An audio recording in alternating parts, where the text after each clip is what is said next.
ಸ್ನೇಹಿತರೆ ನಮಸ್ತೆ. ಓಶೋ ರಜನೀಶ್ ಅವರ ಒಂದು ಅದ್ಭುತವಾದ ಮಾತನ್ನ ನಿಮ್ ಜೊತೆ ನಾನು ಶೇರ್ ಮಾಡ್ತಾ ಇದ್ದೀನಿ. ಅದನ್ನ ನೀವು ಕೇಳಿ.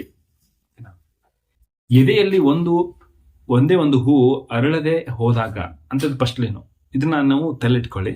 ಓಕೆನಾ? ಇದನ್ನ ಅವ್ರು ಹಿಂಗೆ ಎಕ್ಸ್ಪ್ಲೇನ್ ಕೊಡ್ತಾರೆ ಅಂತ ನೋಡಿ. ಜೀವನದಲ್ಲಿ ಎಲ್ಲವೂ ಸರಿಯಾಗಿದ್ದು ನಿಮಗೆ ಏನು ಸರಿ ಇಲ್ಲವೆನಿಸಿದಾಗ ಗುರುವಿನ ಬಳಿ ಹೋಗಿ. ಗುರು ಎಂದರೆ ರೋಗಕ್ಕೆ ಮದ್ದು ನೀಡುವ ಚಿಕಿತ್ಸಕನಲ್ಲ. ಎಷ್ಟು ಸ್ಪಷ್ಟವಾಗಿ ಹೇಳಿದಾರೆ ನೋಡಿ.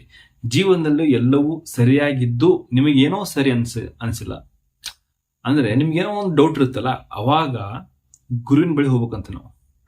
ಗುರು ಅಂದರೆ ರೋಗದ ಮದ್ದು, ಅಂದ್ರೆ ಗುರು ಅಂದ್ರೆ ಡಾಕ್ಟರ್ ಅಲ್ಲ ಅಂತ ಹೇಳ್ತಾರೆ ಡೈರೆಕ್ಟ್ ಆಗಿ. ಆಮೇಲೆ ಅವನು ನಿಮ್ಮ ಅಂತರಂಗದ ಬೆಳವಣಿಗೆಗೆ ನೀರೆರೆಯುವ ನಿರಂತರ ಪ್ರವಾಹದ ಧಾರೆ. ನೋಡಿ ಎಷ್ಟು ಅದ್ಭುತವಾಗಿ ಹೇಳಿದ್ದಾರೆ ಒಂದೇ ಲೈನಲ್ಲಿ. ಗುರು ನಮ್ಮ ಒಳಗಿರೋ ಅಂತರಂಗದ, ಅಂದ್ರೆ ನಮ್ಮ ಅಂತರಂಗ ಒಳಗಿರತಕ್ಕಂತಹ ಆತ್ಮ ಅಥವಾ ಏನೋ ಅನ್ಕೊಳ್ಳಿ, ಅದಕ್ಕೆ ನಾವು ನೀರೆರೆಯುವ ಒಂದು ಪ್ರವಾಹ ಧಾರೆ. ಸುಮ್ಮನೆ ಹೇಳಿಲ್ಲ ನೀರೆರೆಯುವ ಒಂದು ಏನೋ ಒಂದು ಹೇಳಿಲ್ಲ. ಪ್ರವಾಹ ಅಂದ್ರೆ ಹೆಂಗಿರುತ್ತೇಳಿ, ಎಲ್ಲಾನು ಕುಚ್ಕೊಂಡು ಹೋಗ್ಬಿಡ್ತದೆ. ನಿಮ್ಮಲ್ಲಿರತಕ್ಕಂಥ ಡೌಟು, ನಿಮ್ಮಲ್ಲಿರ್ತಕ್ಕಂಥ ಅನುಮಾನ, ನಿಮ್ಮಲ್ಲಿರ್ತಕ್ಕಂಥ ಯಾವುದೇ ಒಂದು ಚಿಕ್ಕ ಡೌಟ್ ಕೂಡ, ಚಿಕ್ಕ ಸಮಸ್ಯೆ ಏನೇ ಇರಬಹುದು, ಅದನ್ನ ಪ್ರವಾಹ ಅಂದ್ರೆ ಅಷ್ಟು ರಭಸವಾಗಿ ಹೇಳ್ಕೊಂಡು ಆಚೆ ಬಂದ್ಬಿಡುತ್ತೆ. ಅಷ್ಟು ಅದ್ಭುತವಾಗಿ ಹೇಳಿದ್ದಾರೆ ನೋಡಿ. ಓಕೆನಾ? ಭಗ್ಗಡವೆದ್ದ ಮನಸ್ಸಿಗೆ ಗುರು ಒಂದು ತಿಳಿಗೋಳದಂತೆ. ನೋಡಿ, ಡೌಟ್ ಇರತಕ್ಕಂಥ, ಗೊಂದಲದಲ್ಲಿ ಇರತಕ್ಕಂಥ ಮನಸ್ಸಿಗೆ ಆ ತಿಳಿಗೋಳದ ಅಂದ್ರೆ ಅಷ್ಟು ತಿಳಿ ಅಂದ್ರೆ ಹೇಳಿ, ನೀರು ಕಲುಷಿತಕ್ಕೆ ಅಂದ್ರೆ ಅಷ್ಟು ನಮ್ಗೆ ಕುಡಿಯೋಕೆ ನೋಡೋಕೆ ಅಷ್ಟು ಚೆನ್ನಾಗಿ ಅನ್ಸಲ್ಲ. ಅದೇ ತಿಳಿಯಾಗಿದ್ದಾಗ ಎಷ್ಟು ಅದ್ಭುತವಾಗಿ ಕಾಣಿಸ್ತದೆ. ನೀವು ಆ ನೀರನ್ನ ಕುಡಿತೀರಾ, ಅದೇ ಕಲುಷಿತ ಇರೋ ನೀರನ್ನ ಕುಡಿಯಲ್ಲ. ಅಂದ್ರೆ ಆ ಥರ ಹೇಳಿದ್ರು ಮನಸ್ಸಿಗೆ ಗುರು. ಓಕೆನಾ? ಎಲ್ಲಾ ಸಫಲತೆಗಳ ನಡುವೆಯೂ ಹೃದಯ ಖಾಲಿ ಖಾಲಿ ಎನಿಸಿದಾಗ. ನೋಡಿ, ಎಲ್ಲಾ ಸಫಲತೆಗಳು ಅಂದ್ರೆ ಎಲ್ಲಾ ನಿಮ್ಗೆ ಸಿಕ್ಕಿರುತ್ತೆ, ಸಕ್ಸಸ್ ಸಿಕ್ಕಿರುತ್ತೆ ನಿಮ್ಗೆ, ಯಾವುದೋ ಒಂದು ಗುರಿನ ಅಚೀವ್ ಮಾಡಿರ್ತೀರ, ಇದೆಲ್ಲ ಇರುತ್ತೆ.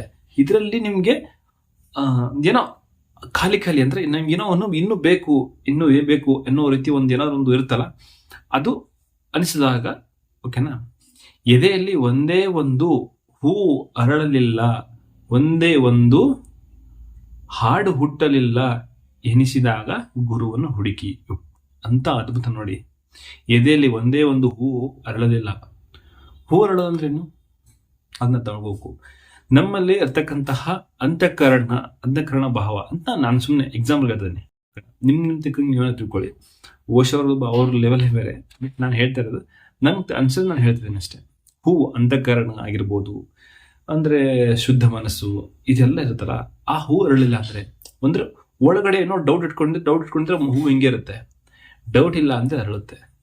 ಅಂದ್ರೆ ಯಾವುದೋ ಒಂದು ನಮ್ಗೆ ಅತೃಪ್ತ ಅನಿಸ್ತಂದ್ರೆ, ಸಂತೃಪ್ತಿ ಅನಿಸ್ಲಿಲ್ಲ, ಯಾವುದೋ ಒಂದು ಚಿಕ್ಕದೊಂದು ಡೌಟ್ ಕಾಡ್ತಿತ್ತು ಅಂದ್ರೆ ಅದು ನಿಮ್ಗೆ ಹೂ ಅರಳಕ್ ಬಿಡಲ್ಲ. ಅಂದ್ರೆ ನಿಮ್ಮ ಮನಸ್ಸು ಒಂದ್ ಕಡೆ ಗಟ್ಟಿ ಇಟ್ಕೊಂಡ್ಬಿಡುತ್ತೆ, ನಿಮ್ಮ ಮನಸ್ಸು ಬಿಚ್ಚಿ ಮಾತಾಡಲ್ಲ. ಹಾಗೆ ಒಂದೇ ಒಂದು ಹಾಡು ಹುಟ್ಟಲಿ ಅಂದ್ರೆ ನಾವು ಆ ಡೌಟ್ ಇಟ್ಕೊಂಡು ವಿಚಾರ ಮಾಡ್ತಾ ಕೊರತಾ ನಮ್ಮಿಂದ ಒಳ್ಳೆ ಮಾತುಗಳು, ಒಳ್ಳೆ ಭಾವನೆ ಇದು ಆಚೆ ಬರಲಿಲ್ಲ ಅಂದ್ರೆ ಖಂಡಿತವಾಗಿಯೂ ಗುರುವನ್ನ ಹುಡುಕಿ ಅಂತ ಓಶೋ ಅವರು ಹೇಳಿದ್ದಾರೆ. ಅಂದ್ರೆ ಓಶೋ ಅವರು ಆ ಲೆವೆಲ್ ಬೇರೆ, ರಿಚ್ ಗುರು ಅಂತ ಹೇಳ್ತಾರೆ. ಬಟ್ ಅವರು ಒಂದೊಂದು ವಿಡಿಯೋಗಳನ್ನ ನಾವು ಸ್ಟಡಿ ಮಾಡ್ತಾ ಹೋಗೋಣ. ನೋಡೋಣ ಮುಂದೆ ನೆಕ್ಸ್ಟ್ ವಿಡಿಯೋದಲ್ಲಿ ಓಶೋ ಅವರ ಬಗ್ಗೆ ಯಾವ್ದಾದ್ರು ಮತ್ತೆ ಇನ್ನೊಂದು ತೊಗೊಂಡ್ಬರ್ತೀನಿ. ಓಕೆನಾ? ಇಲ್ಲಿಗೆ ಅವರ ಮಾತು ನಾನು ಮುಗಿಸ್ತೀನಿ. ಅಂದ್ರೆ ಅವ್ರು ಹೇಳಿದ ಒಂದು 4 ಲೈನ್ನ ನಾನು ನಿಮ್ಮ ಹತ್ರ ಶೇರ್ ಮಾಡ್ಕೊಂಡಿದ್ದೀನಿ. ಇದು ನಿಮ್ಗೆ ಇಷ್ಟ ಆಗಿದ್ರೆ ಲೈಕ್ ಮಾಡಿ.